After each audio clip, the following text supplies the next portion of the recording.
আসসালামু আলাইকুম take tips 24 চ্যানেলে আপনাদেরকে স্বাগতম। তো আজকে ভিডিওতে আপনারা জানতে পারবেন যে কিভাবে ডুয়েট ভিডিও তৈরি করতে হয়।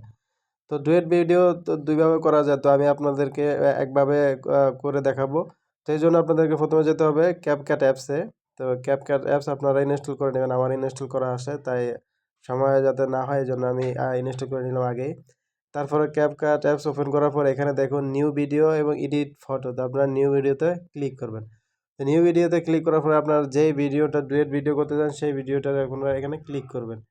ক্লিক করার পরে এখানে অ্যাড দিবেন। অ্যাড দেওয়ার পরে দেখুন এরকম আসবে। এরকম আসলে এখানে একটু সময় নিচ্ছে।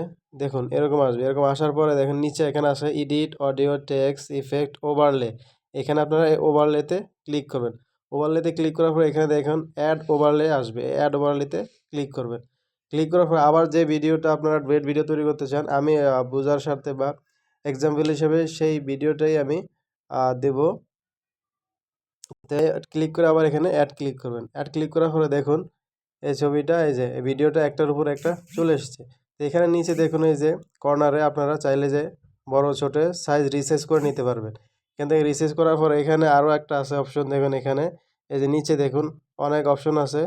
ভলিউম বাড়াইতে পারবেন, তারপরে ইফেক্ট ব্যবহার করতে পারেন, স্পিড বাড়ানো কমাতে পারবেন, ক্রপ করতে পারেন। যদি আপনার ভিডিওটা এরকম আপনার সাইজ মতো না হয় তো এখান থেকে আপনারা এই যে এখান থেকে ক্রপ করে রিসাইজ করে নিবেন। নিয়ে এখানে টিক মার্ক দিন। টিক মার্ক দেওয়ার পর যখন আপনারা আপনাদের রিসাইজ ঠিকমতো করে নিবেন, করে এখানে দেখুন উপরে এক্সপোর্ট। এই এক্সপোর্টে ক্লিক করলেই আপনাদের ডুয়েট ভিডিও হয়ে যাবে।